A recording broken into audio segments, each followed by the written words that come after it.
तो प्रधानमंत्री नरेंद्र मोदी ने अपने moneycontrol.com को दिए इंटरव्यू में 2014 का भी जिक्र किया, जब देश की जनता ने नरेंद्र मोदी पर भरोसा किया और बड़े जनमत के साथ मोदी देश के प्रधानमंत्री बने हैं। प्रधानमंत्री नरेंद्र मोदी की ओर से अपने इंटरव्यू में क्या कुछ खास बातें कही गई हैं, उन पॉइंटर्स को हमारे सीनियर एडिटर अमिताभ सिन्हा हमारे साथ जुड़े हुए हैं, उनसे समझने की कोशिश करेंगे। सर, सबसे बड़ा पॉइंट ये देखिए, 2024 में कोई भी मोदी को नहीं जानता था, बावजूद इसके लोगों ने इतने बड़े जनादेश के लिए वोट किया। ये बात तो सही है ना सर?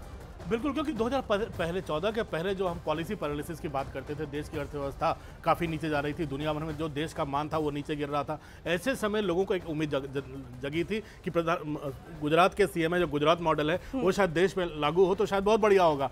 और यही बात प्रधानमंत्री ने कही है कि जब एक नए सीएम के रूप में आए, जब उनको कोई प्रशासनिक अनुभव नहीं था, उसके बाद उन्होंने जो काम किया 5 साल, वही जनता ने भरोसा दिखाया। और वो जो 2019 में जनता ने 303 सीटें दी हैं अंकिता, वो उससे ये बात तो साफ हो गई है कि अब उन्हें जनता ने भरोसा दिखाया कि जो भी रिफॉर्म्स आप कर रहे हैं, जो भी जिस रिफॉर्म्स की राह पर बढ़े हैं, उस पर आगे बढ़ते रहिए। ये 2019 का बहुमत था, लैंडस्लाइड विक्ट्री के साथ जीते थे, हमें भी याद है। लेकिन उसके बाद पीएम ये कहते हैं कि 10 साल बाद उन्होंने हर जगह थोड़ा थोड़ा मोदी देखा है। चंद्रयान मिशन में, मेरी हाल की अमेरिकी यात्रा में भी ये बात तो सही है, वो जहां भी जाते हैं मोदी में हो जाता है माहौल मोदी में। चंद्रयान, आपको याद है चंद्रयान 2 जब असफल हुआ था, प्रधानमंत्री वहां पर मौजूद थे और आपने उस मिशन के डायरेक्टर को प्रधानमंत्री के कंधे पर सर रखकर रोते हुए देखा था। पूरा देश भावुक हुआ था और प्रधानमंत्री ने कहा था अगली बार अच्छा होगा। इस बार देखिए रोवर लैंड कर गया। पीएम तो कह रहे हैं कि उन्हें भरोसा है कि लोग एक बार फिर से चुनाव करेंगे।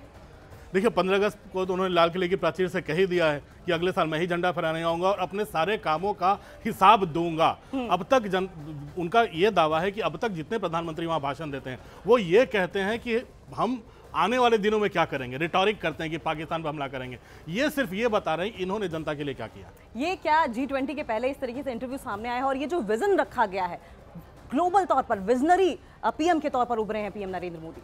देखिए, विजनरी के तौर पे तो उभर रही है, क्योंकि कोरोना काल में जो उन्होंने पूरी दुनिया को अपनी दूरदर्शिता दिखाई है। कोरोना के पहले जो डिजिटल पेमेंट, फाइनेंशियल पेमेंट, जो फाइनेंशियल इंक्लूजन की बात हो रही थी, एक क्लिक ऑफ द बटन में आप करोड़ों लोगों तक आप पैसे पहुंचा रहे थे। तो मुझे लगता है ये सब तमाम चीजें ऐसी हैं जो दुनिया के सामने मिसाल बनी है। बिल्कुल।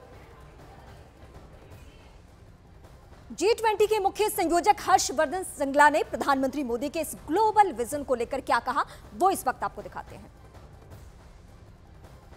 Our association with Africa and the developing world is historic. I mean, we have helped most African countries in their struggle against colonialism.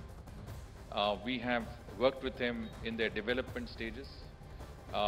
Before we became president of the G20, we convened the Voice of Global South Summit, in which 125 developing countries engaged us, and we tried to understand what were their views, what are their concerns, and what are their expectations out of India's G20 presidency.